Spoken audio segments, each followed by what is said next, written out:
बाँकी कुरा राख्नेले विवाद चर्काउने ढंगले कुरा नराख्नु होला। बाँकी कुरा राख्नेहरूले विवाद नचर्काइकन पोजिटिभली राख्नुहोस्। नेगेटिभली फेरि पनि मान्ने सदस्यहरू अहिले क्वाइल भइरहेछ भन्ने विचार गर्नुहोस्।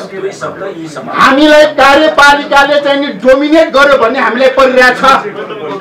कार्यपालिकाबाट प्रशासनबाट हामी डोमिनेट भइरहेछौँ भन्ने हामीलाई परिरहेछ। हामी कसैबाट डोमिनेट छैनौँ। त्यसैले अब यहाँ मुख्य सचिवदेखि लिएर सचिवज्यूहरू हुनुहुन्छ। यो चाहिँ महत्त्वपूर्ण बैठक भयो र वीरेन्द्र बडुजीले भने जस्तो यो इतिहास हो। संसदीय इतिहासमा राज्य व्यवस्था समितिको आजको बैठक आफैमा महत्त्वपूर्ण छ। यसमा म मुख्य सचिव सचिवज्यूहरू अघिदेखि मतलब चाहिँ यसो इच्छा गरिरहेको देखिन्छ।